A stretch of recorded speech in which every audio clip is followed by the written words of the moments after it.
and welcome back to the Wandering Larper. As always, I'm your host, Randy Leahy. On today's episode of the Wandering Larper, I am excited to bring you this collaboration between Mike Clattenburg's Trailer Park Boys and High Roller Games. So without further ado, let's jump right into the episode. I was so excited when I heard Trailer Park Boys was getting a board game. I've been a longtime supporter of the show and a huge fan of Mike Clattenburg ever since he released Trailer Park Boys. So the game itself, you would expect, since it's Trailer Park Boys, to be very simplistic, and just rely on the comedy from the show to, entertain the players with not much replay factor. Absolutely wrong. High Roller Games knocked this thing out of the park. They are actually a real board game manufacturing company. They make the intellectual property themselves of the mechanics in the game. It is so thought out and so in depth. The pieces, the printing, the cards, everything is so high quality with this set. It is unreal. All of the classic guys, Corey and Trevor, J-Rock, Rockpile, Bubbles, Randy, Leahy, they are all represented in little 3D figures right here. So this is really awesome.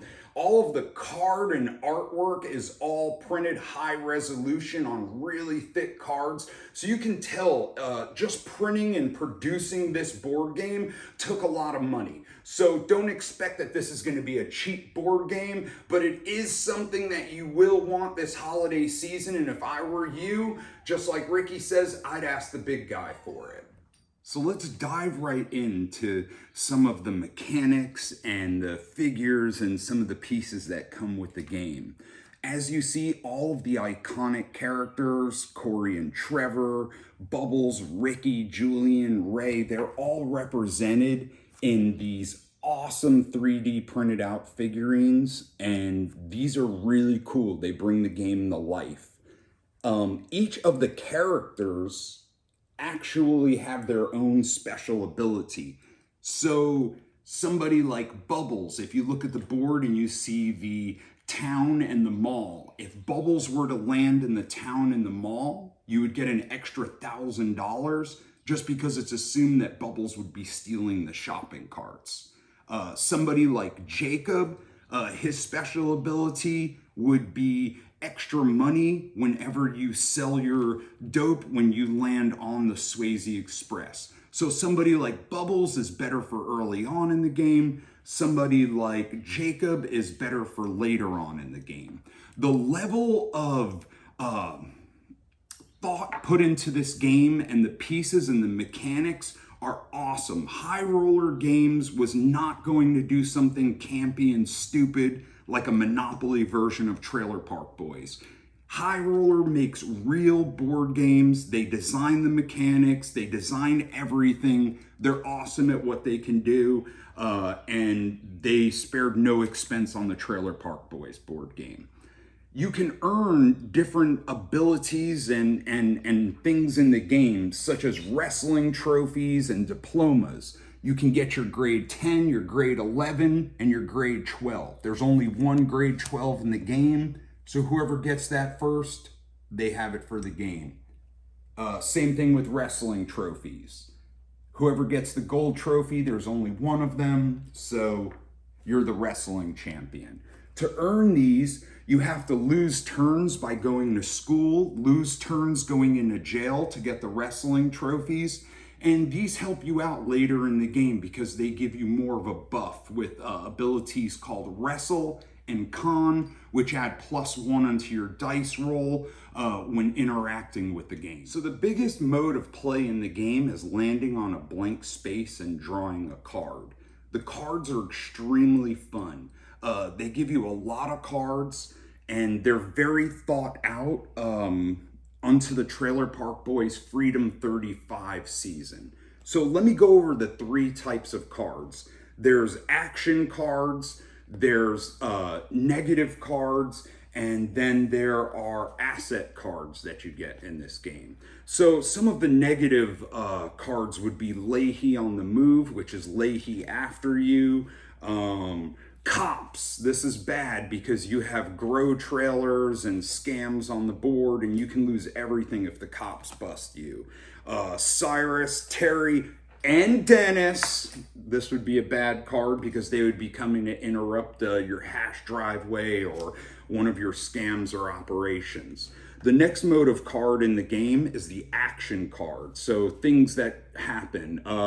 Here, caught pulling your goalie. J-Rock gets caught pulling his goalie, so you would lose all your sidekicks and drop them on that space. Get baked, job well done. Choose another player. Both of you each miss a turn, but will double your bags of dope. Great card.